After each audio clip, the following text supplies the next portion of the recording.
tenemos que terminar, como bueno, los que estuvieron en la clase pasada lo saben, anunciamos que vamos a terminar de analizar el artículo 1324 del Código Civil, en este marco de análisis de responsabilidad por hecho propio y ajeno. Responsabilidad por hecho ajeno lo analizamos las clases anteriores. La clase del viernes vimos responsabilidad por hecho propio, analizamos en función de lo que establece el 1324 del Código Civil y puntualmente responsabilidad por hecho de las cosas. Con este como para hacer una introducción del qué vamos a ver hoy y bueno, y qué vamos a terminar en realidad de analizar hoy, ¿verdad? Y bueno, principalmente para arrancar entonces la clase de hoy con, bueno, ya les digo, 1324, con este tema de responsabilidad por hecho de las cosas, mencionar que estamos frente, recuerden, a una responsabilidad por hecho propio. Pero la diferencia, teníamos una diferencia con el artículo 1319, que es el artículo por excelencia en sede de responsabilidad extracontractual, que nos marca, que nos define ese factor de atribución subjetivo de hecho propio de la persona que comete el daño. Sin embargo, el artículo 1324 del Código Civil, la diferencia, si bien también se habla en la responsabilidad por hecho de las cosas, de un factor de atribución subjetivo, este se ve agravado. ¿Por qué? Por la presunción de culpa. Esa es la diferencia principal entre el 1324, entre el 1319 original, que es en el que se analiza la culpa, en el que se analiza la conducta que llevó adelante la persona que daña, el demandado, que pasa demandado, con la diferencia del 1324, que teníamos que coordinarlo, como lo vimos en la clase pasada, ese primer inciso del 1324 con el inciso final que establece esa presunción de la culpa, ¿verdad? Y por eso es que decimos que se ve ese factor subjetivo por el cual se asigna la responsabilidad, se ve agravado porque en una primera instancia va a estar ya presumido, se va a considerar ya que se actuó con fuera de la diligencia debida, ¿sí? Que se actuó con culpa, en definitiva, y por eso quien es demandado a reparar los daños debe probar en estos casos de hecho propio que por hecho de las cosas, por hecho propio, por hecho de las cosas, que actuó con la diligencia debida para el caso particular. ¿Sí? Esa es la diferencia, recordemos, para situarnos, entre el 1319, 1324 y en responsabilidad por hecho de las cosas, responsabilidad subjetiva.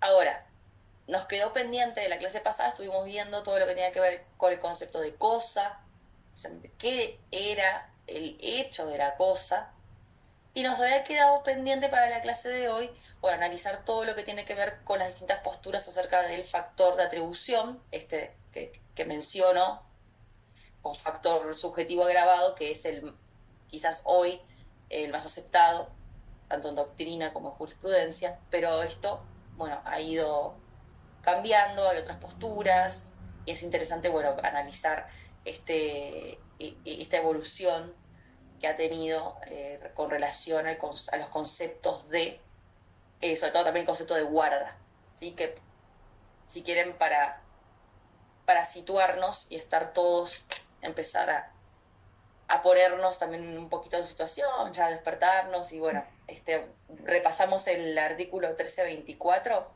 y así no soy la única que hablo y no los aburro tan temprano. Si alguien se anima y repasamos lo que dice el inciso primero del 1324 y así nos situamos en la noción de guarda. Carlos, Lo leo, profe. y por El favor, primero, primer inciso, solo el primero, por favor. artículo 1324, inciso uno. Hay obligación de reparar no solo el daño que se causa por hecho propio, sino también el causado por el derecho de las personas que uno tiene bajo su dependencia o por las cosas de que uno se sirve o están a su cuidado.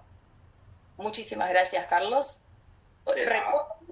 Recuerdan que en este primer inciso tenemos distintas situaciones en las que vamos a tener factores, bueno, como les decía, de atribución distintos, son situaciones jurídicas diferentes y entonces, en tanto son diferentes estas situaciones jurídicas, también van a tener una regulación distinta respecto a la asignación de responsabilidad de quien genera el daño. Entonces teníamos, en este primer inciso, teníamos, que ya lo vimos, la situación de, el hecho de las personas que teníamos bajo su dependencia, y ahí nos íbamos a una situación de responsabilidad por hecho ajeno. ¿Se acuerdan? Y después viene esta parte que estamos estudiando ahora, de o por las cosas que uno se sirve, que viene, o que están a su cuidado. La clase pasada algo decíamos y hacíamos nos referíamos a la evolución de este tipo de responsabilidad por hecho de las cosas, una evolución histórica. Desde, bueno, nos remontamos un poquito a esa referencia a lo que había sucedido en la codificación francesa, de cuál se toma este artículo, y que ellos habían tenido en la aplicación del concepto de guarda, lo habían incluido en este artículo. Entonces, después la definición de quien tiene la guarda, de que decía el artículo en el que se basó nuestro legislador para redactar podrías tener o generar cierta problemática, ciertos conflictos a nivel de doctrina y en su aplicación. Que nuestro artículo lo que hace directamente es decir que se encuentra, de las que la cosa de lo que uno hace sirve o están a su cuidado, que es en definitiva el concepto de guarda. Pero veamos bien, y acá ya nos vamos metiendo estos conceptos nuevos, ¿cuál es la noción de guarda tradicionalmente? Como que es la aceptada, y acá vamos a ir viendo, bueno, de qué se trata esto después de que uno se sirve, la cosa de la que uno se sirve, que está a su cuidado. Bueno, el guardián clásicamente, o sea, es definido como la persona que tiene ese poder efectivo, el poder eh, de dirección y de control respecto de la cosa, ¿verdad? Es la persona que va a ejercer realmente ese control, o digo, el que va a poder hacer uso, el que tiene, como digo, el control y dirección respecto de esa cosa. Ese es el concepto de guardián. Pero ¿qué sucede? Después hubo situaciones también en las que la doctrina identificó que no siempre la persona, o sea, que tenía el control formalmente era quien en la práctica lo ejercía, ese poder de dirección, ese poder de control, quien podía vigilarlo. Entonces se desarrollan dos conceptos en torno a la guarda, que algunos compañeros la clase pasada lo habían mencionado. No sé si están presentes, lo quieren reiterar, que la división clásica, después en la que deriva este concepto de guarda, esta situación de control, de dirección, de vigilancia respecto de una cosa.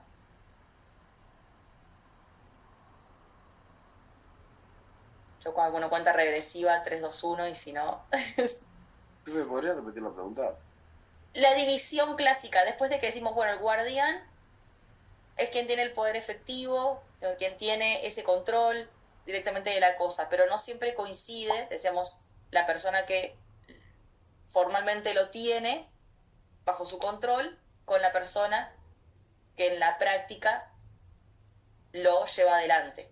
Respecto a la cosa, ¿verdad? Estamos hablando del control de la cosa. Y habían dos términos en los que se divide clásicamente la guarda, ese tema de la guarda. ¿Valentina? Profe, ¿fue lo que usted dijo que es por una cosa o con la cosa? No, esto es con relación, eso la cosa eso lo dejamos aparte. Ya está. Este es un tema de la guarda, como decimos, que ahí ya estamos viendo la persona con relación a la cosa.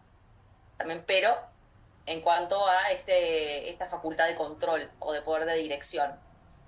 Víctor, Nosotros habíamos hablado de la guarda jurídica y la guarda material. exactamente. Sí, exactamente. Antonio, gracias, Víctor. No, profe, buen día. Era eso, la guarda material, la guarda de interés formal.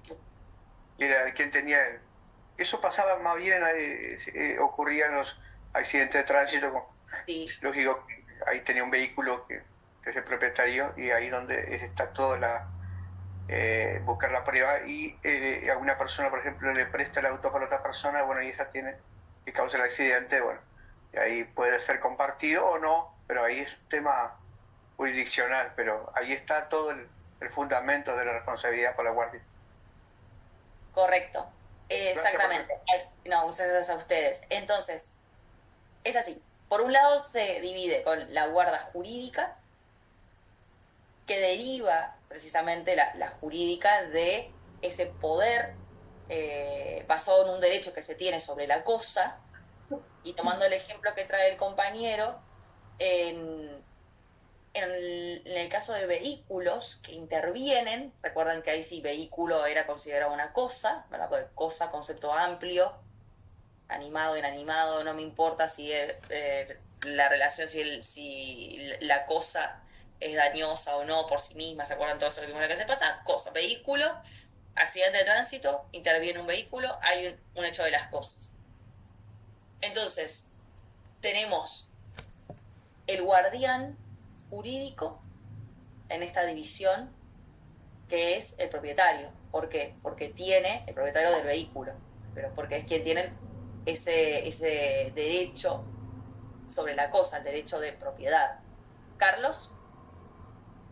Sí, tenemos un ejemplo muy conocido, muy reciente, ¿no? El accidente del ómnibus de Cuxa, ese que atravesó la Rambla. Oh, sí, no, este fin de semana terrible, sí. El guardián jurídico sería Cuxa y el guardián material era el chofer. Exacto, bueno, ahora podemos tomar ese ejemplo. Yo no sé si, por lo que escuché, realmente después no vi mucha información más de lo que se habló, pero creo que se mencionó que había tenido un paro cardíaco el señor, ¿puede ser cuando iba manejando? Sí, una CB, profe. ¿Ah? Se mencionó eso, sí, pero todavía no estaba muy claro, podrían haber habido otras causas también. Uh-huh. Pero sí, se mencionó, esa fue una de las causas que se mencionó y se mencionó alguna otra de que podría haber quedado sin frenos, alguna cosa así. Ah, bueno, ahí ya cambia la situación de un caso y en otro. Pero exacto, la cuerda, con relación a los vehículos, de hecho esto se dio mucho y se estudió en jurisprudencia por la potencialidad de generar, o sea, por esto de, ¿verdad? De la cosa que a veces que se pone como hablábamos, en nuestra sociedad, que va generando una sociedad de consumo en la que este tipo de productos o de cosas en general van generando también más situaciones de riesgo para quienes están en la comunidad. Si ustedes se dan cuenta, digo, viene un poco de la mano con todo esto, y los vehículos en su momento, estamos hablando del siglo pasado, pasar de la carreta tirada a caballo a tener vehículos con un motor, digamos, que puede generar, lo que es mucho más la potencialidad de generar daños es mayor, y que se empieza a ver esa generación de daños. No es que no ocurran, que no ocurrieran, sino que empezaban a ocurrir. Es lo que de cierta forma genera toda una evolución también del sistema y de adaptación a la situación actual, bueno, de prevención de daños, en definitiva. Así que bueno, la situación de los vehículos, vamos a ver, es lo que también deriva en este desarrollo de la guarda. Porque bueno, vemos, entonces tenemos el jurídico, que esto que les digo cómo se dividía clásicamente, digamos, tradicionalmente. que esto lo van a ver en el Tratado de Gamarra, por ejemplo, que, bueno, quien desarrolló muchísimo sobre este tema aquí en nuestro medio. Entonces, él, bueno, se identificaba, como les decía, la jurídica, como bien decían ustedes también, derivada entonces de ese poder jurídico que está basado en el derecho sobre la cosa, ¿sí? Pero se diferencia entonces de lo que es la guarda material, que en definitiva es la persona que lo tiene en ese momento bajo su efectivo cuidado, su efectiva dirección. Es decir, no lo tiene jurídicamente, como es el caso del vehículo, que puede haber un propietario, pero puede haber otra persona que conduzca ese vehículo, que va a ser quien en realidad en ese momento tiene la guarda material, como lo decía en el caso del ómnibus, nos decía Carlos hoy. Bueno, en realidad en esa situación se ve claramente esta bifurcación que se da, ¿verdad?, de la guarda, por un lado el jurídico, que es el propietario del vehículo, y por otro lado quien lo está manejando en ese momento, quien lo está conduciendo, quien tiene el poder de dirección efectivo en ese momento, que es el guardián material. Así que, digamos, esas son las dos formas clásicas de dividir este instituto de la guarda. Pero bueno, con lo que tiene que ver con el factor de atribución, bueno, la guarda siempre está como vinculada al fundamento subjetivo de la responsabilidad por hecho de las cosas, por lo que se podría llegar a incurrir en culpa quien tiene ese poder efectivo para prevenir el daño, se nos dice. Y bueno, y normalmente la persona que puede, siguiendo este razonamiento clásico, la persona que puede tomar la decisión respecto de la cosa, decía, bueno, ese es el guardián jurídico, el propietario. Pero, como decimos, no siempre se da así, porque muchas veces, de acá arrancamos, vemos como nos vamos a ver en esta clase, muchas veces no es hay dos personas, no es una única persona quien puede estar al cuidado de la cosa. Y acá es importante resaltar un tema que no lo mencioné ahora con la guarda, de esto de la transferencia que se da de un sujeto a otro, del cuidado, de la dirección, de esa cosa.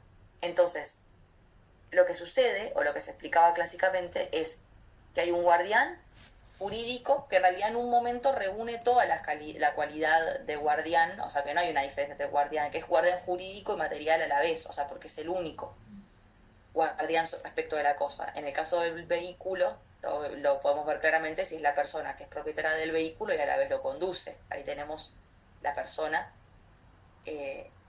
propietaria, guardián jurídico, y a la vez quien está dirigiendo, quien está controlando, quien puede prevenir en este concepto de culpa, que veríamos, bueno, los daños que sucedan con esa cosa.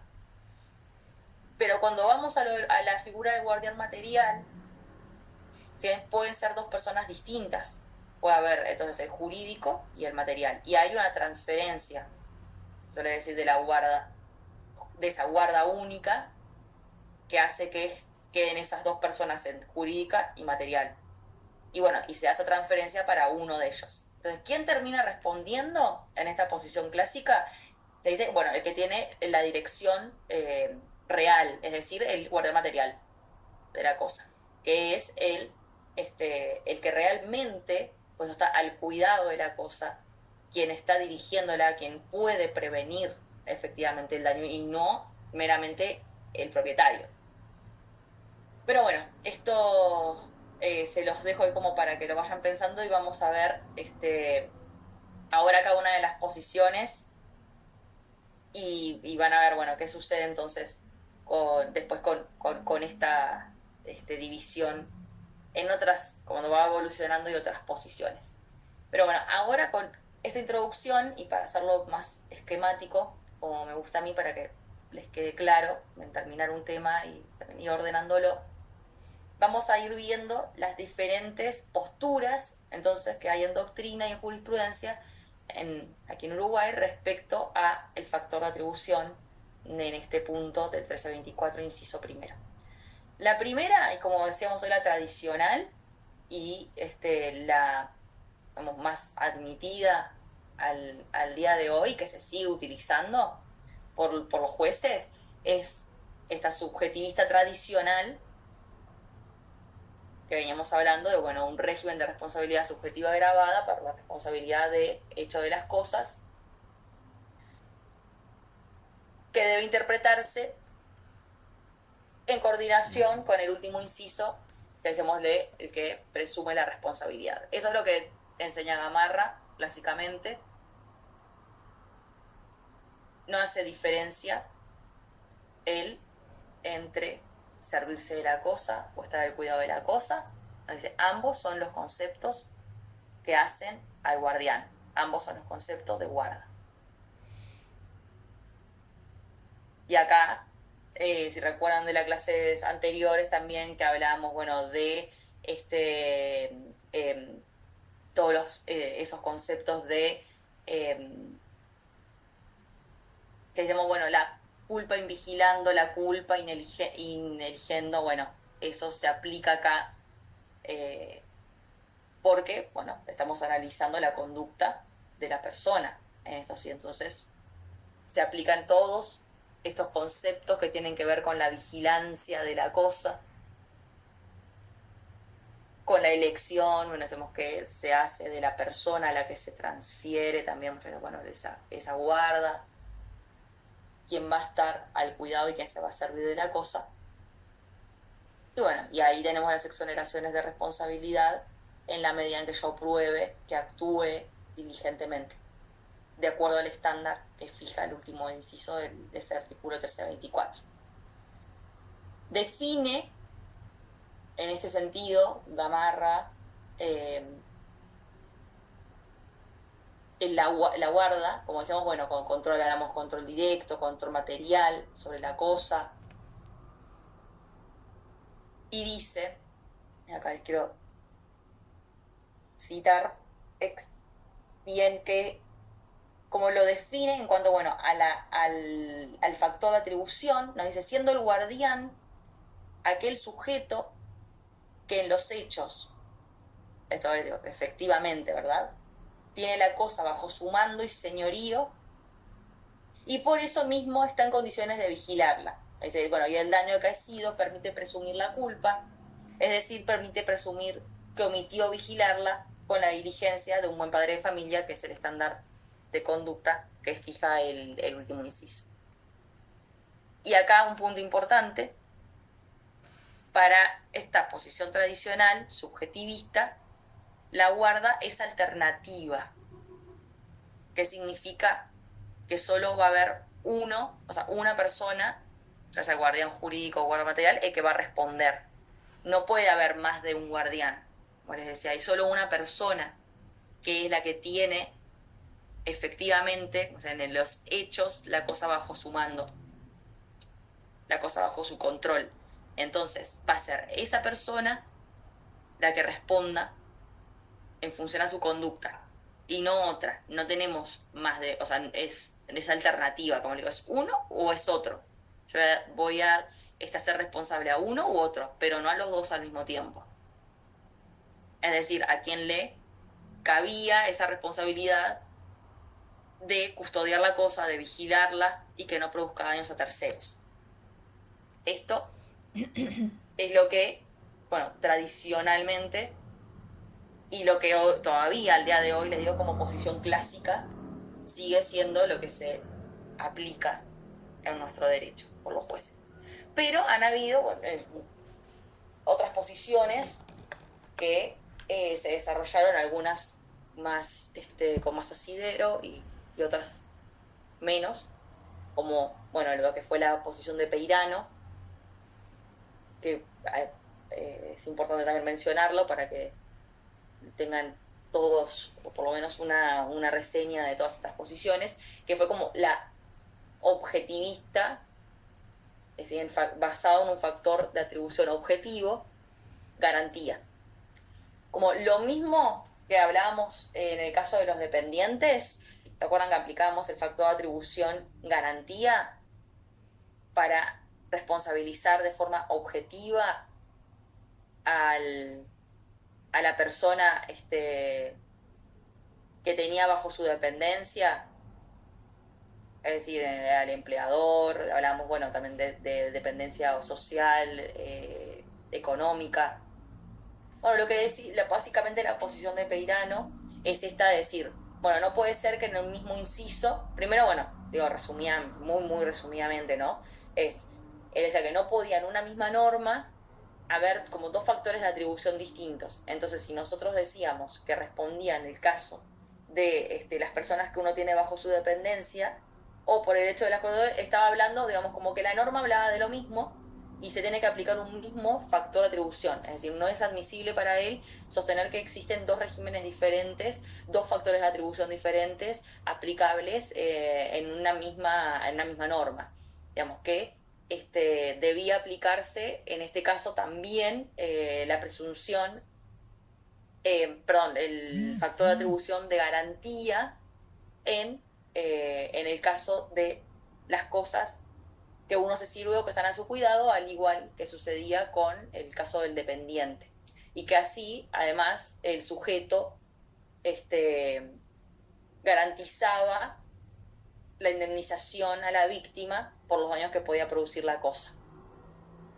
Pero bueno, en realidad después nos dice, en esta teoría de Peirano, empieza a ser un poco inconsistente, que es la crítica, y es como, bueno, hasta aquí, digamos, se puede criticar, pero más o menos trata de mantener, según él, una coherencia, decir, bueno, no puedo tener en una situación un factor de atribución, en otras como que él no lo convencía acá, pero después como que para mí derrapa, es así un poco, cuando dice, bueno, ¿y cómo lo coordinamos entonces con la presunción de la culpa?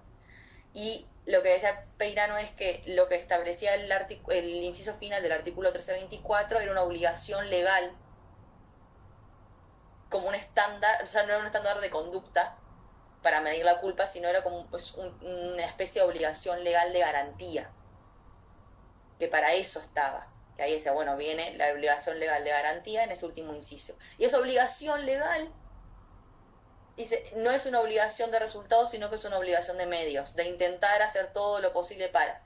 Pero ahí es cuando bueno, por parte de la doctrina se critica y dicen, bueno, pero entonces no es objetivo, porque como ustedes recuerdan, las obligaciones de medios tienen en cuenta, digamos, no me obliga a un resultado precisamente, sino que me obligo a hacer todo lo posible para obtener ese resultado, que sería en este caso no dañar, y entonces ahí te estás yendo en realidad a un factor de atribución subjetivo, basado en la culpa, hacer todo lo posible para y de acuerdo a un estándar específico de diligencia. Entonces digamos, termina siendo, por más que se esfuerza Peirano en tratar también de llevar el factor de atribución garantía a la situación por hecho de las cosas, no lo logra, digamos, porque no se logra explicar a través de esos argumentos que hay un factor, que hay una garantía, que hay un garante que deba responder. Por lo menos en base a en base a estos argumentos que se utilizaban y terminan siendo inconsistentes. Y entonces, de esa forma, pasamos lo que sería la otra postura que se manejó tradicionalmente, que es una que mezcla un poquito de los dos. Entonces esta, digamos, podríamos llamarlo como una tercera posición, que sería la doctrina subjetiva-objetiva, que está basado en esta división de la que hemos venido también hablando un poquito en las clases anteriores, que nos divide, hay dos posiciones. Esta es una posición única, pero digo, hay dos interpretaciones, eso es decir, dos interpretaciones con relación al hecho de las cosas, que lo divide aquí según la actividad que despliega el guardián con relación a la cosa. Es decir, por un lado tenemos cuando el guardián se sirve de la cosa, que ahí se aplicaría un factor de atribución objetivo, pero basado en el riesgo.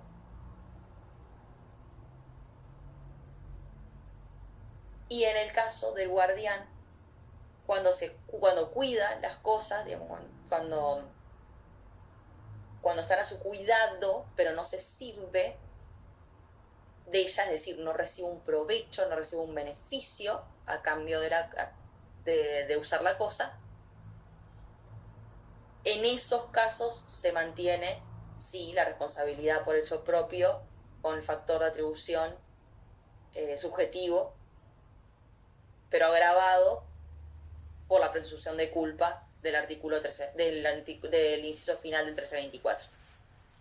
Entonces, acá se divide en función de la relación que tiene, de la actividad, como le decíamos, el guardián, con estas dos diferencias que el artículo sí marca, que es por las cosas de que uno se sirve o están a su cuidado. Tenemos un guardián,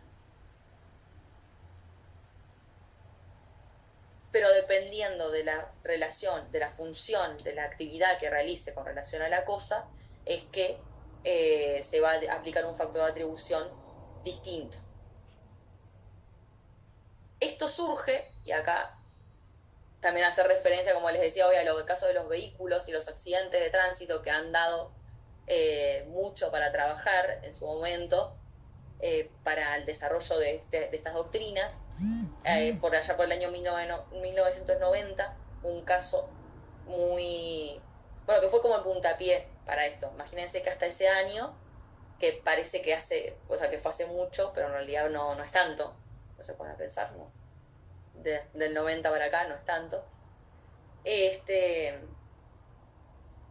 el que, bueno, un accidente de tránsito, la esposa, en ese caso era tenemos una pareja, la esposa en ese caso era la propietaria, guarda jurídica, tenía de la cosa, y le cede el volante, es decir, le transfiere en ese momento la guarda material a su marido, que fue quien va a conducir.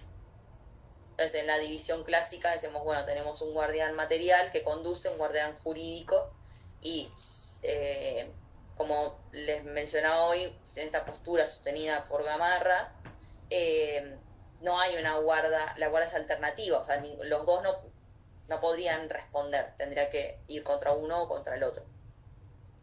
Sin embargo, a partir de este caso se empieza a construir esta teoría de que la guarda es acumulativa y no alternativa, como se plantea tradicionalmente. ¿Qué significa? Que en realidad que sí puede haber dos guardianes con relación a la cosa. Y este caso, de la pareja, en el que uno cede el volante al otro, siendo el propietario y el otro conduce, sucedía en el caso que se atropellaba un padre e hijo y los dos fallecían. Entonces, se hizo un análisis por parte del tribunal en la que tuvieron distintas posiciones. En realidad, acá lo que importa es el desarrollo, el razonamiento que hizo, en este caso fue la doctora Varela de Mota, que fue la que como que inaugura o da, como les digo, este puntapié inicial para que después se desarrolle esa teoría por parte de la doctrina. Puntualmente acá tenemos un trabajo en el Anuario de Derecho Civil, que los invito también a leer porque forma parte importante para entender esta teoría. En el Anuario 23 de las doctoras Dora Zafir y Beatriz Venturini, las dos fueron juezas, una actualmente Venturini, Dora Zafir ya está retirada, pero tienen un trabajo que está sumamente claro, lo pueden leer el desarrollo de su razonamiento en cuanto a que este concepto de que puede ser la guarda acumulativa y que no necesariamente tiene por qué ser uno o tiene que ser el otro, en realidad, pero cada uno tiene una intervención distinta con relación a lo que, bueno, a lo que a lo que se realiza o al daño que se realizó con la cosa. Entonces, y ellas apoyan como les digo, esta doble interpretación de que y entonces en esto la idea es que uno de ellos, el que el que conduce, que es digamos, la persona que lo tiene a su cuidado, va a responder por un factor de atribución subjetivo, y a la vez la persona que se está sirviendo de eso, que sería en este caso, por ejemplo, la propietaria, que se está sirviendo del vehículo, de todas formas, dicen ellos, porque ella sigue manteniendo, tiene la propiedad, tiene la guarda jurídica, pero a la vez está sirviendo de eso, está recibiendo un beneficio, por más de que alguien lo conduzca el vehículo por ella, va a responder con ese factor de atribución objetivo de riesgo-beneficio, basado en el riesgo-beneficio. Y entonces ella, digamos, en ese caso, el que se sirve de la cosa, quien le reporta un provecho, por ese provecho, beneficio que recibe, tendría que responder por el factor de atribución objetivo basado en el riesgo. Víctor, Buenos días. buen día. Entonces, en este caso, por ejemplo, la esposa que iba al lado, le dio el auto al marido para que manejara, si la esposa entonces en este caso no hubiera ido en el auto, se lo hubiera prestado al marido y no hubiera ido en el auto, ahí vendría, estaríamos hablando de la doctrina que habló anteriormente. Exacto, bien. Ese es el que cambia, que ella estaba presente en el momento del accidente. Que se estaba sirviendo también porque estaba haciendo, exacto, otra. Pero acá les voy a leer los dos fragmentos, digamos, como para que se entienda bien de la sentencia, el razonamiento de los jueces en esta sentencia. Tenemos en el Tribunal de Apelaciones dos de los ministros, dos de los jueces, llegan a la conclusión y nos dicen, bueno, les leo, le dice que no se había producido, en este caso, una transferencia, un desplazamiento, dicen ellos, de la guarda material, ya que la propietaria, de acá es lo que Víctor decía, viajaba como acompañante de su cónyuge, quien conducía el automóvil causante del ilícito. Entonces, ¿qué dicen? Entienden que ella, la propietaria, era responsable, pero por este fundamento, digo, de que no hubo desplazamiento de la guarda, no hubo transferencia. ¿Por qué? Porque ella iba en ese momento conduciendo, iba arriba del vehículo, y entonces se entiende que tenía todavía poder de dirección, en realidad, sobre la cosa. ¿Sí? ¿Se entiende? O sea, no hay una transferencia de la guarda en ese caso, de la propietaria hacia el conductor, que sería quien tenía en ese caso la guarda material.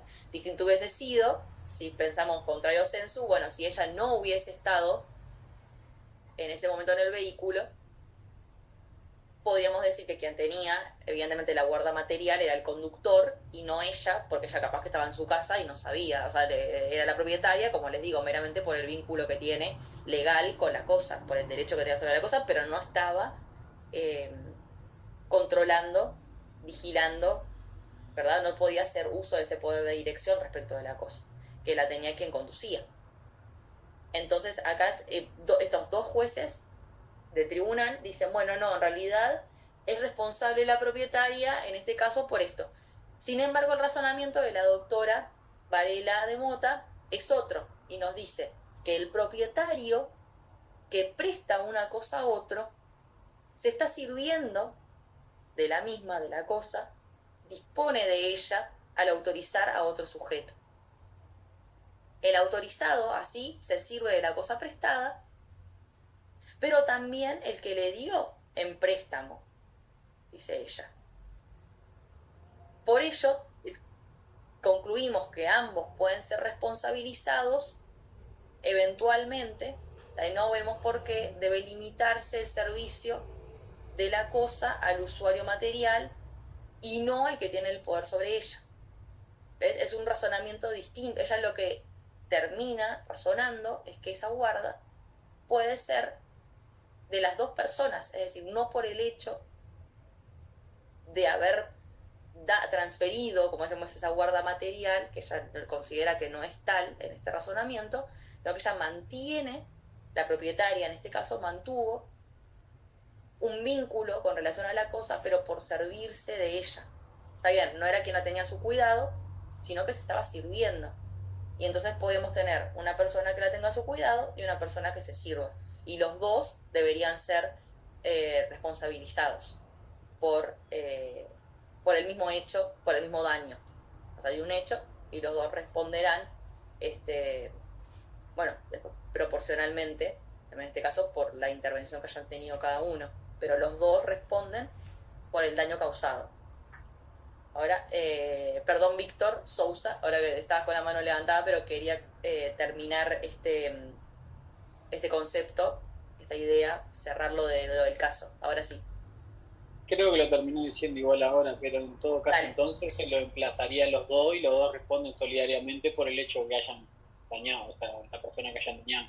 No, sí, bueno, sí, los dos, una parte sí y la otra no. Primero sí, los dos podrían ser demandados. Ahora, en realidad, el caso de la solidaridad, no necesariamente, porque ahí tenemos que ver la parte por la que, bueno, cada uno va a responder en función de lo que establece el artículo 1331, o en que, bueno, la responsabilidad en realidad es proporcional cuando es basada en culpa por el accionar de cada uno, que la repercusión que tuvo o lo que incidió, cómo incidió en la generación del daño.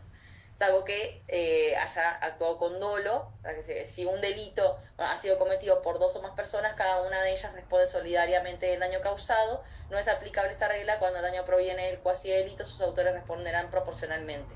Es decir, cuando hablamos de la situación del delito es cuando tiene la intención de dañar, y cuando es cuasi delito, cuando es con culpa, es decir, cuando no hay intención de dañar.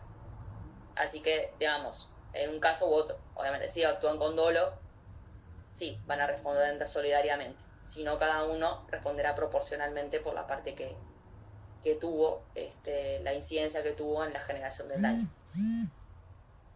Así que sí, pero en esta posición creo que también sigue siendo más favorable a la víctima, porque tenés más, o sea, hay otras personas también que se entienden responsables a la hora de responder y de indemnizar ese daño a la víctima.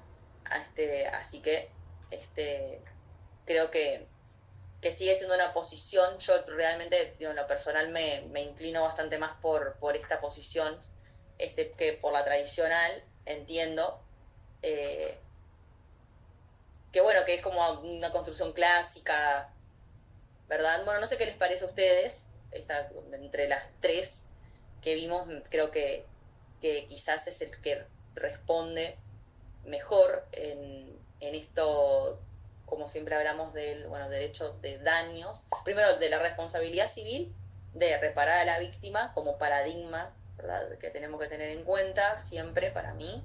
Ahí también me afilio a esta interpretación del sistema, y como derecho de daños en general, este paradigma que también me parece fundamental de prevención del daño. O sea, nosotros tenemos primero que prevenir también los daños para después, si es que vamos a indemnizar, bueno, indemnizar a las víctimas de forma completa, o lo más completa posible, también como hemos conversado en otras clases, porque después de que está causado el daño es muy difícil realmente poder repararlo, no se vuelve a la situación anterior.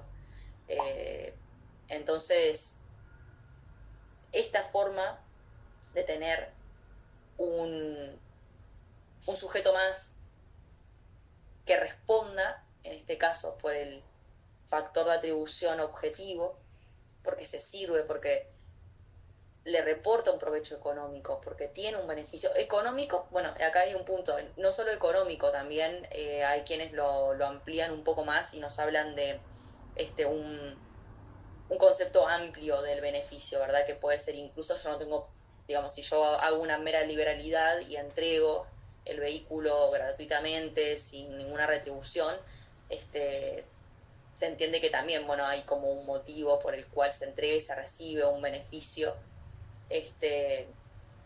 que bueno, que es como este caso precisamente cuando cedo el vehículo, yo no lo estoy haciendo con mi pareja, dándole el vehículo porque recibo un beneficio económico, sino que era la idea del beneficio de que me están trasladando también con mi vehículo, de que se está, bueno, y ahí también hay un beneficio.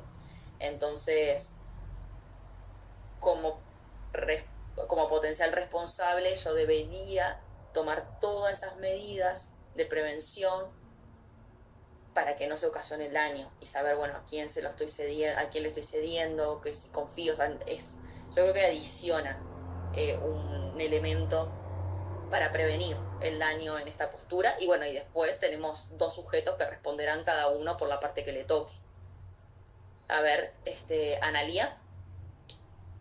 Sí, no, se me planteó una duda, no sé, capaz que no es relevante, pero estaba pensando, después de ver estas posiciones, estas tres posiciones, y que la de Gamarra es la que más se sostiene, yo lo que me estaba preguntando es, cuando se da esta situación, uno no sabe, o sea, está dependiendo de la posición que tome de estas tres un juez para saber la solución. Sí. Ah, ok.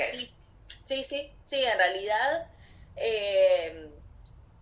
después las decisiones, bueno, por eso es importante que ustedes también sepan cuál es tanto la doctrina más recibida, yo lo tengo que mencionar por más de que les digo, bueno, existen estas teorías para la doctrina y bueno, en función de esto, cuál es la que más se acepta y quiénes son los que, digamos, hacen en definitiva al derecho, quienes aplican el derecho y deciden cuál es la más recibida, son los tribunales, porque es, digamos, ahí donde lo vemos. Nosotros, en nuestro rol juristas, defensores, quizás como abogados, quienes lo vayan a hacer,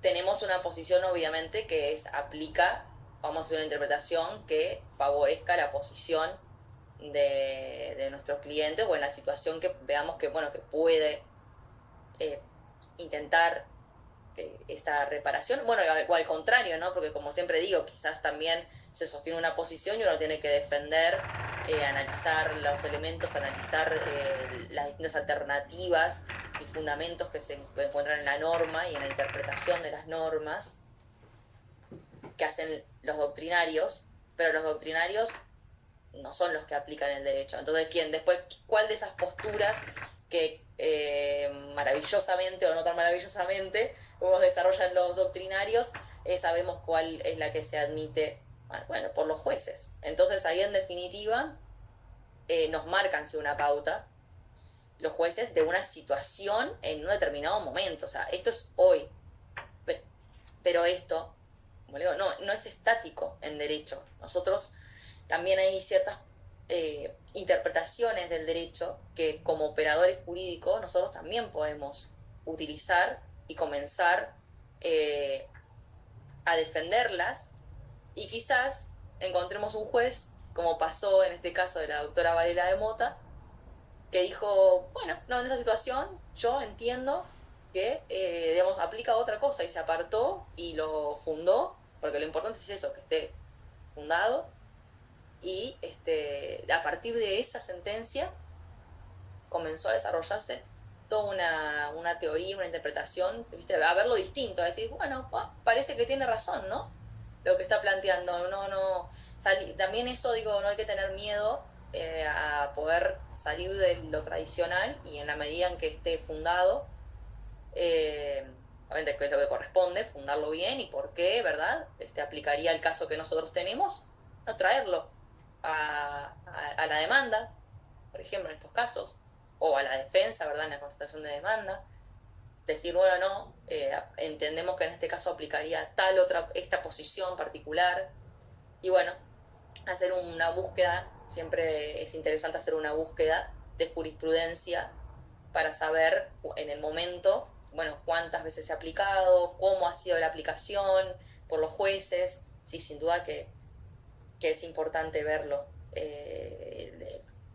cómo se aplica, cuánto se aplica, pero como decís, Analía, termina siendo, sí, una cuestión de interpretación, de de análisis aplicable al caso por el juez y la postura que tenga. Sí, no, aquí es como un poco de suerte, a veces, bueno, qué postura tiene el Si juez. no vamos a seguro, ¿no? Es que existe una ley, tomamos esa y ok. Exacto. Quería saber si estaba bien lo claro. Gracias. Sí. Bien, Valeria. Hola, buen día, profe. No, solo que intento yo lograr, que no fue... hay otro ejemplo, sin ser esto, que es que le da el auto o sea, con otra cosa que pueda pasar, que a la vez que se dé esto de que los dos sean responsables. Otro ejemplo material, porque claro, me quedo con lo del auto y me cuesta pensarlo en otra circunstancia. Bueno, otras circunstancias, a ver, de que sea acumulativa, decís, o de la transferencia. Por ejemplo, hay otra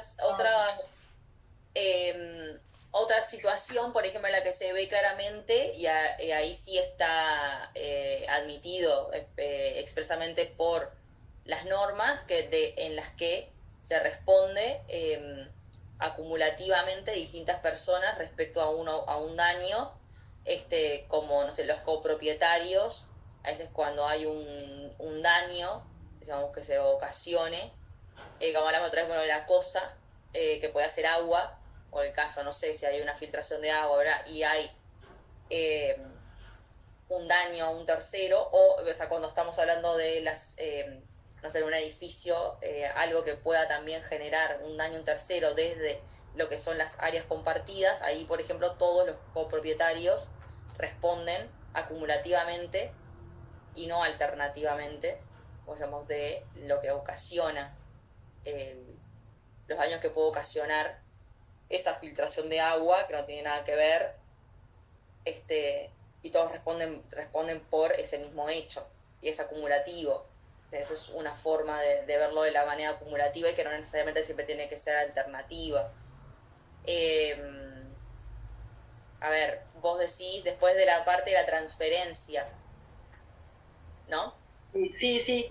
O sea, la parte de acumulativo y de transferencia, y bueno, lo mismo pues, bueno, se me ocurre con otras cuestiones como, no sé, bueno, hablábamos la otra vez de un revólver, un arma de fuego, yo quizás le puedo prestar un arma de fuego, la tengo también algo regulado, ¿verdad? Una propiedad que está regulada, que hay un registro, y quizás, no sé, yo tengo un arma de fuego y se la presto a mi hermano, quizás, no sé, tengo una hermana, y digo, bueno, va al campo, y dice, bueno, voy a pasar al campo, y hay muchos casos de eso también que ha sucedido de casa, ¿verdad? Y bueno, van de casa, y, y con esa arma da, no sé, muerte el caso también han sucedido casos del guía, ¿no? Digo, bueno, y quizás sea con un guía y le da le da un tiro con el arma de fuego, y ahí hay una cosa.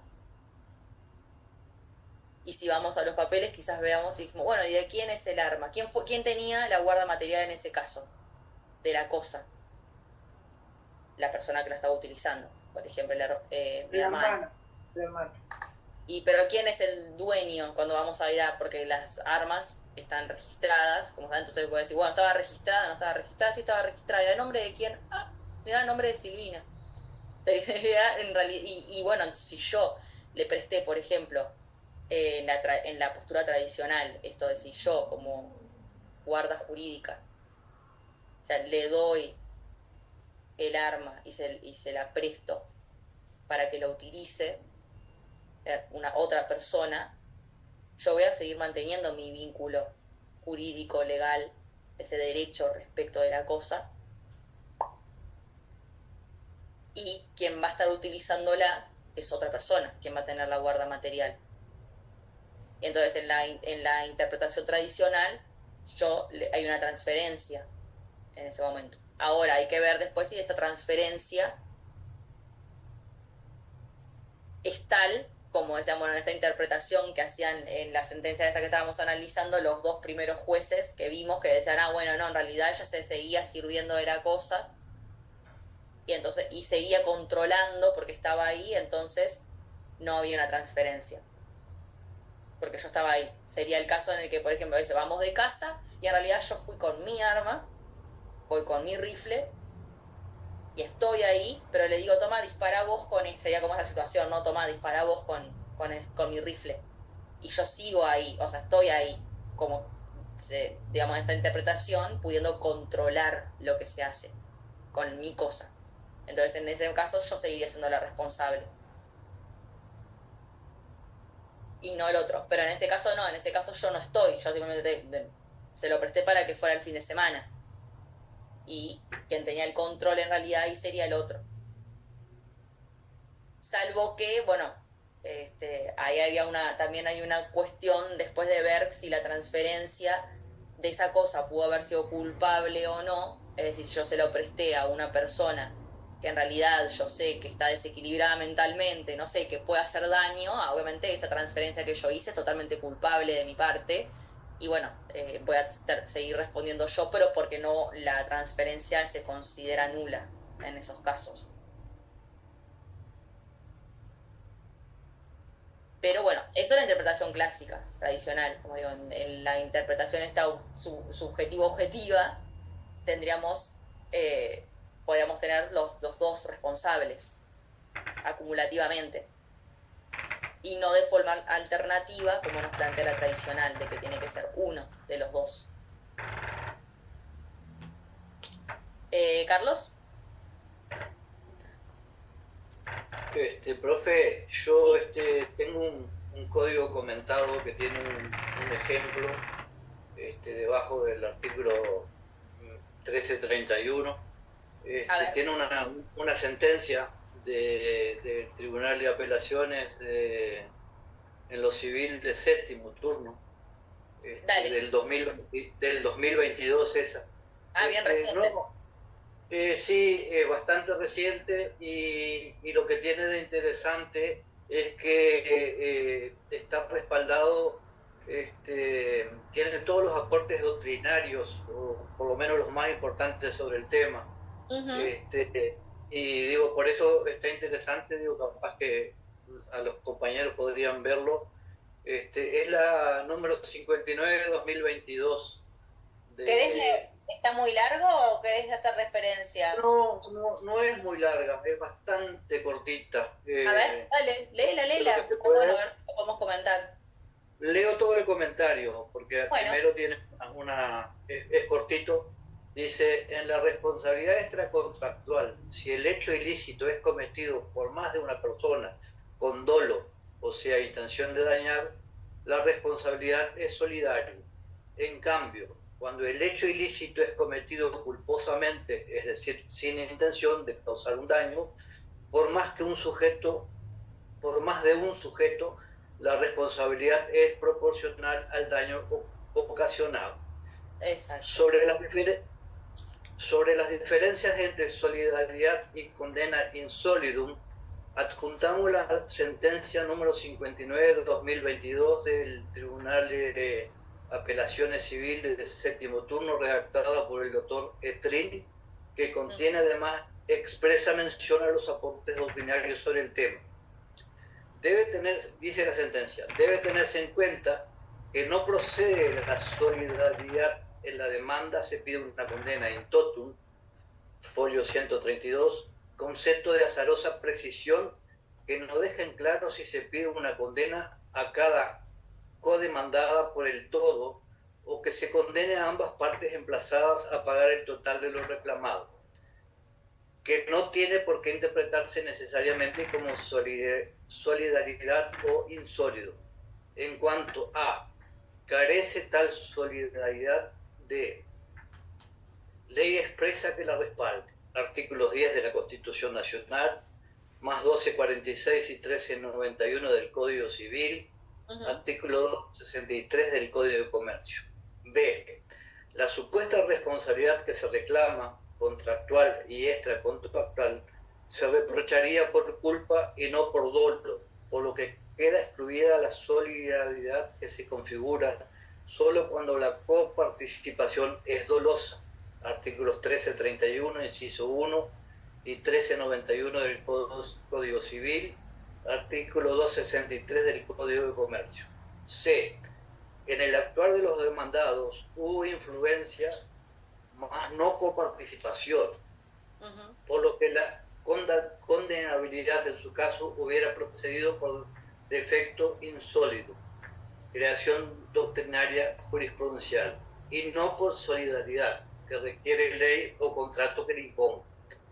Es una observación que es menester hacerse a la sentencia apelada, si bien no existe diferencia en el resultado al permitirse perseguir a cualquiera de las partes por el todo, tanto en la atribución solidaria como en la insólido. Ambas responsabilidades son parecidas, pero no son lo mismo. Y después vienen todas la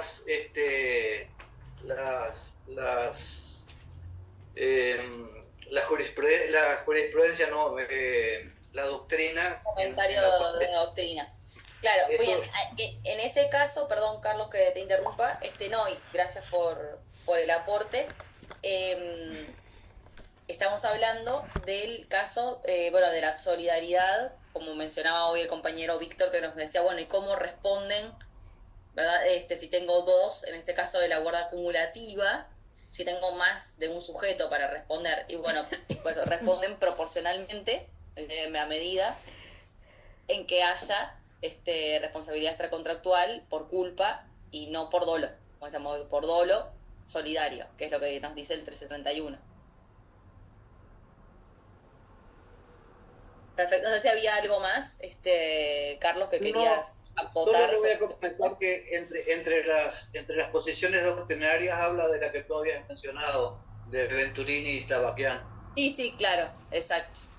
Está incluida entre ellos. Y después varias del Jorge Gamarra y, en fin, eso creo que no viene a estar leerlo. O sea, es así, Gamarra, o sea, en este tema es lo que decíamos hoy que hablábamos también con Analía, sigue siendo la posición clásica, tradicional, y los jueces se les cuesta, uno ve, salir de lo que conocen, salir a veces de la zona de confort, ¿verdad? De lo que sabemos ya aplicar y que está bien como aceitado en el mecanismo, para decir, bueno, guarda jurídica, guarda material, ¿quién tenía la guarda?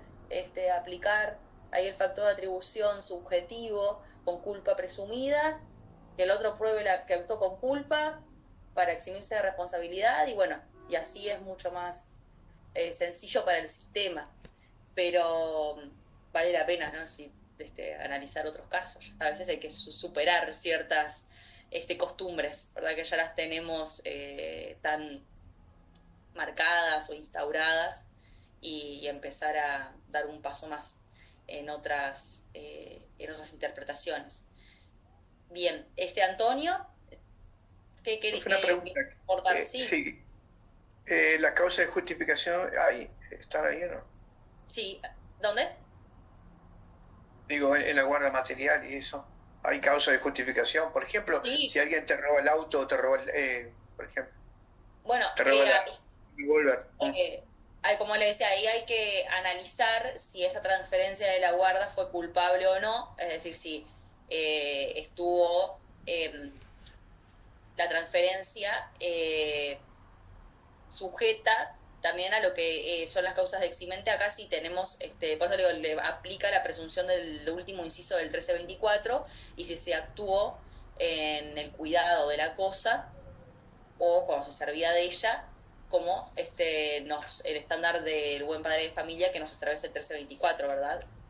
Entonces hay que analizar en función a ese estándar de conducta que establece el propio artículo, y recuerden, con el cual hay que interpretar los dos correlativamente, esos dos incisos, primero y último inciso del 1324, para determinar la responsabilidad y las eximentes. En este caso, bueno, los dos casos que nos planteamos, en las dos teorías, el caso fortuito o causa extraña no imputable, que son lo mismo, aplican como eximente de responsabilidad. cuando interviene una cosa. Así que el caso fortuito o causa extraña no imputable va a aplicar como eximente de responsabilidad. Y bueno, y en un caso, como le decimos, cuando es la subjetiva, el factor de atribución, también la persona va a poder eximirse de responsabilidad si prueba que actuó de acuerdo al estándar de buen padre de familia, que es el estándar de conducta. Si prueba que no hubo culpa, en el caso de la interpretación tradicional, aplica a la eximente a las dos situaciones, tanto cuide la cosa o se sirva. En esta otra interpretación más actual, la subjetivo-objetivista, esa que mezcla un poquito las dos, en el caso de que el guardián esté al cuidado de la cosa, también relación de atribución subjetiva con culpa presumida. Se va a eximir de responsabilidad tanto si prueba que no actuó con culpa o por causa extraña no imputable o un caso fortuito. Pero la diferencia va a estar en cuando uno se sirve de la cosa. Recuerden, ese es el punto que genera la interpretación, esta otra objetivista, pero por factor de atribución riesgo-beneficio.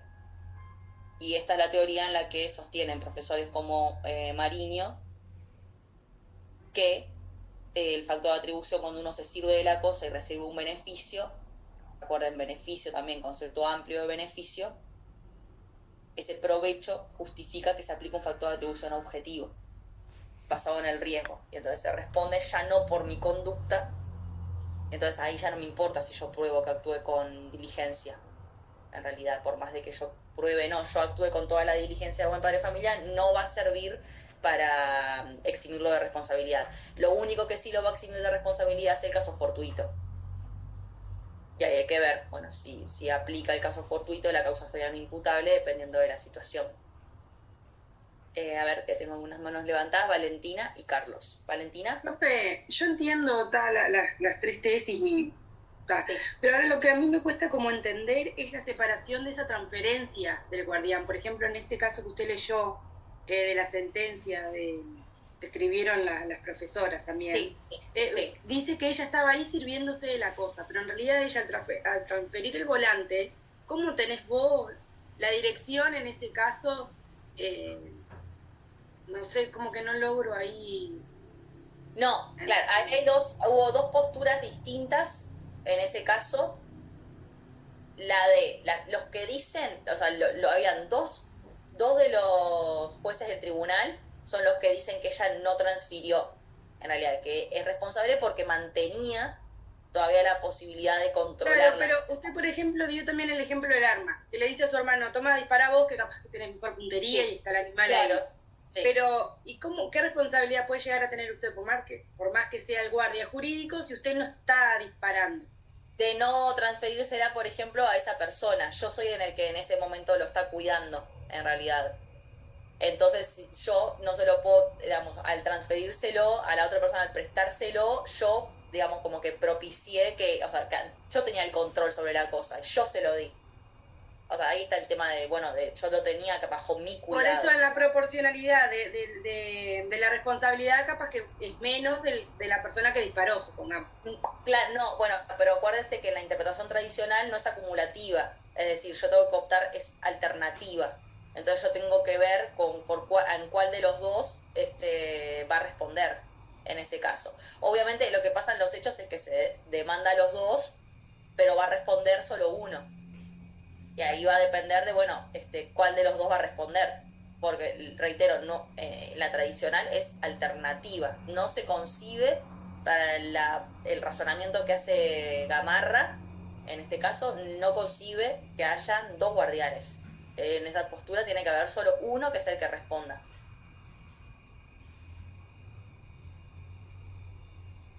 Por lo general se suele ir contra la persona que tiene la propiedad porque tiene una propiedad de la cual yo sé que puedo cobrar la indemnización. De la otra persona a veces no. Entonces, bueno, va a depender de la situación, como le digo, pero la diferencia neurálgica acá el punto está en que es alternativa para ellos. Y en la otra, que fue la que desarrolló en la sentencia que les leí, de Varela de Mota, ella dice, no, acá en realidad es acumulativa, y ahí da el puntapié para desarrollar esto. Dice, no, ella responde por el vínculo que tiene con la cosa, porque se está sirviendo de eso, está recibiendo un beneficio, y no tiene nada que ver con que mantuviera el cuidado. Nos dice acá, y por eso aplica por primera vez un riesgo, un factor de atribución objetivo basado en el beneficio de la cosa que recibe, no en la garantía. Por eso no confundir con la postura de Peirano, que era la que traía la garantía. La garantía no es el factor de atribución, o sea, no es lo que justifica la aplicación del factor de atribución objetivo. Lo que lo justifica acá es el riesgo que genera la cosa, en este caso el vehículo, versus el beneficio que estaba recibiendo. Y a la vez se acumula con la guarda que tenía la pareja que iba conduciendo. ¿Por qué se acumula? Se acumula porque el otro lo que hacía era cuidar de la cosa. El otro sí tenía, era el que tenía el volante en las manos y era el que tenía la capacidad de control, de vigilancia, de qué sucedía con la cosa. Pero entonces son los dos. O sea, acá es acumulativo. No es uno o el otro. ¿Carlos? Sí, perdón porque voy a volver con el tema del ómnibus, porque me parece que...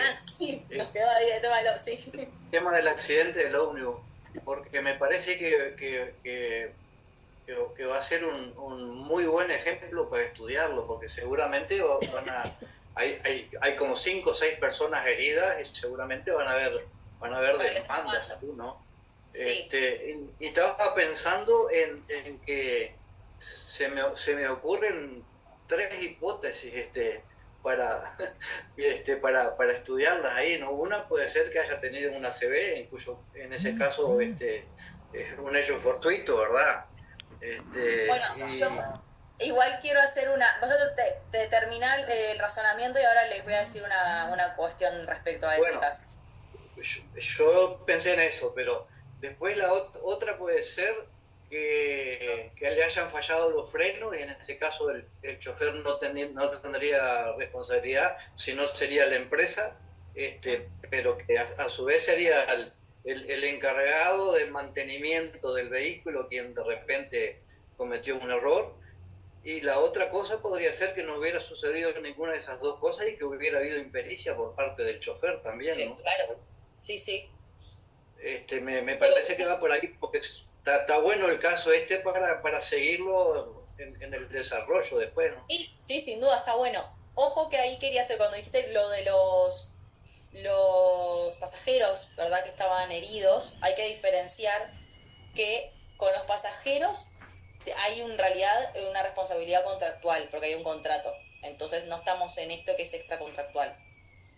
Ahí los pasajeros tienen un vínculo, podemos incluso ponerlo como un vínculo en la ley de relaciones de consumo, pero no va a ser tampoco necesario tanto, porque se entiende que el contrato siempre de transporte implica una obligación de resultado. ¿Se acuerdan? Esto lo tienen que haber visto ya.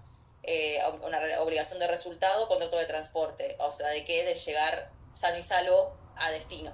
Entonces, cualquier lesión que se tenga, se entiende que también ahí responde objetivamente la empresa de transporte, ¿verdad?, porque no cumplió con esa obligación de resultado por las lesiones. Entonces, pero estaríamos en sede contractual. Distinto es el caso de si el ómnibus, y ahí lo desconozco, si lastimó a alguien, o en la propiedad también ajena, si lo que es fuera del contrato de transporte. Lo que es fuera del contrato de transporte, ahí sí aplicaría el 1324, porque sin duda hay una cosa, el ómnibus es una cosa, y vamos a tener, ahí lo podemos tener por dos lados. Lo podemos tener por el hecho del dependiente, que va a responder la empresa por el hecho de su dependiente, del chofer. Claramente el chofer, probando que el chofer fue responsable, actuó con culpa, responde automáticamente como garante la empresa, en ese caso. distinto es, por eso, es distinta la situación acá que lo podemos plantear acumulativamente al solamente por hecho de las cosas. Yo quizás en ese caso iría también primero por la situación del dependiente y pedir una condena a la empresa por el accionar de su dependiente, como veíamos en la clase pasada, responsabilidad por hecho ajeno. Recuerden, la responsabilidad por hecho de las cosas es responsabilidad por hecho propio. Salvo, o sea, en el caso de quien se sirve es responsabilidad por hecho propio, pero con un factor de atribución objetivo de riesgo-beneficio. En la teoría, la tercera teoría que hablábamos hoy. Por eso yo al principio, cuando veíamos la clase, en las primeras clases, todas las posibilidades que habían, se acuerdan de graduar la responsabilidad, de hacer, tenemos como hay un cuadro que el profesor está colgado en EVA, que lo pueden ver, es muy importante quizás esquematizarlo y que lo puedan plantear cada situación, a qué factor de atribución responde, dependiendo del caso y también la postura doctrinaria, porque puede ser un poco confuso si uno cuando lo hablamos así. Capaz que cuando ya lo manejen van a ver que es como muy fácil empezar a hilar y ver categorías, pero al principio, para que lo puedan visualizar bien y que no les confunda, yo les recomiendo ver el cuadro del profesor y armarse como estos esquemas, ¿verdad? O cuadritos para ir poniendo cada situación, dividirlo por hecho ajeno, tales situaciones, y dividirlas a su vez por la graduación ahí en cuanto al factor de atribución, si es subjetivo, como decíamos hoy, bueno, es hecho propio, subjetivo. Lo es subjetivo, atenuado, ordinario, agravado, como en este caso que es agravado, porque se presume la culpa. Cuando hablamos de hecho ajeno, lo mismo, bueno, por hecho ajeno, ordinario, hecho ajeno por responsabilidad objetiva absoluta, cuando no me puedo eximir de responsabilidad. Son muchas clasificaciones y les va a ser de mucha ayuda tenerlo esquematizado. Y acá, simplemente porque nos quedan los últimos minutos de clase y no quiero irme sin hacer estas dos menciones, que no se nos vayan, porque sé que tienen otras clases también hoy. Mencionar que, como conclusión de estas teorías de la guarda, que con esta interpretación de la tercera teoría, o en el concepto de guarda, también se simplifica. Y eso es muy importante, porque el concepto de guarda tradicionalmente trae todos estos problemas interpretativos que hoy también Valentina, por ejemplo, decía, bueno, ¿y cómo entiendo esto? ¿Cómo funciona? Entonces, ¿cuándo le transfiero? ¿Cuándo no le transfiere la guarda? ¿Cuándo? Es muy difícil, realmente, les digo, o sea, son situaciones muy complejas que nos trae este concepto teórico de la guarda.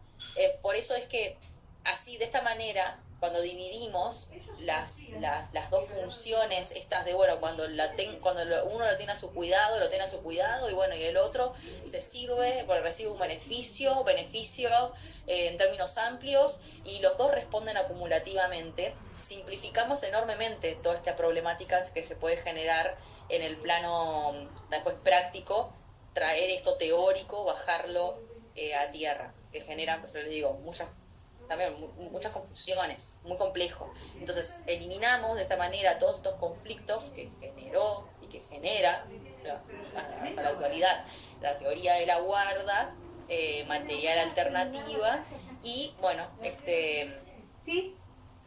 lo simplificamos en estas dos situaciones. Profe, disculpe. Sí, Antonio, que había olvidado, así que tenía la mano levantada. Sí, gracias, profe. Por ejemplo, un caso práctico, por ejemplo, sería yo te entrego la llave del vehículo. ¿Hay alguna transferencia? ¿Puede ser? Bueno, sí, es una forma. Yo entrego la llave para que conduzca y le doy el vehículo. Porque a veces, si le doy solo la llave, no, o sea, la llave per se, decís para usar el vehículo. Salvo que lastime a alguien después con las llaves. Claro, te digo, mira, toma la llave. No sé. No, lógico, profe, lógico. Te doy la llave, guardar en tu casa.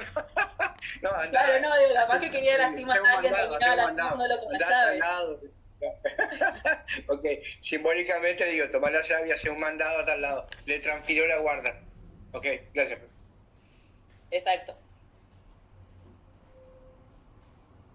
Muy bien. Y bueno, finalmente, bueno, ya lo mencionamos, pero esto, bueno, lo de la simplificación del concepto de la guarda.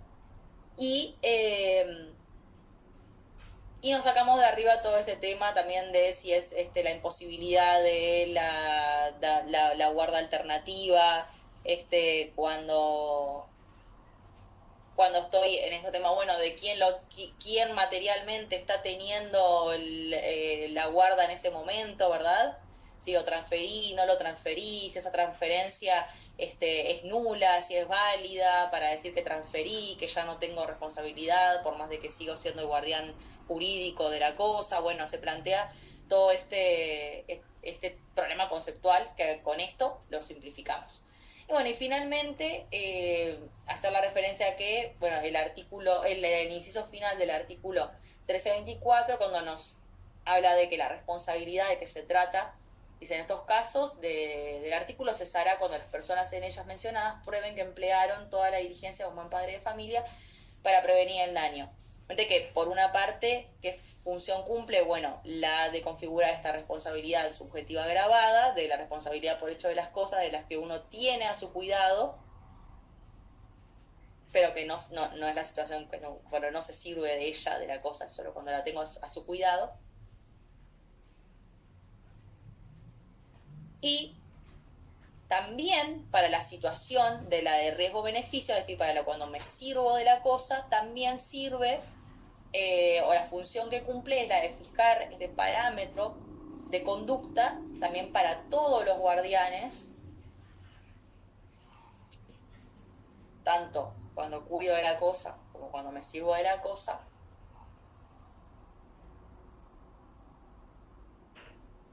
Y bueno, digamos, fija este parámetro que me va a permitir después vincularlo con el caso fortuito, como hacíamos hoy, la causa extraña no imputable, también en ciertas situaciones, de ver si en realidad cabe o no esa eximente de responsabilidad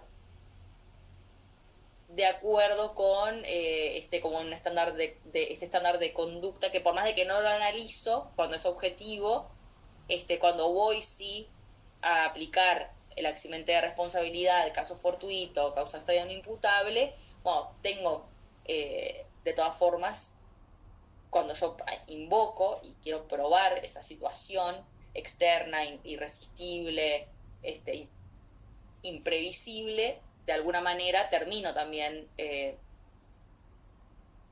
justificando qué conducta fue la que yo adopté para que eso se califique como algo realmente imprevisible, ¿verdad? Entonces, de cierta forma, lo que se dice es sirve igualmente, no es que no sirva el inciso final del artículo, tiene una función, y bueno, tiene una función vinculada con después la eximente de responsabilidad, para la determinación del caso fortuito o la causa extraña no imputable, que es la única forma en la que podría exonerarse de responsabilidad el guardián que se sirve de la cosa.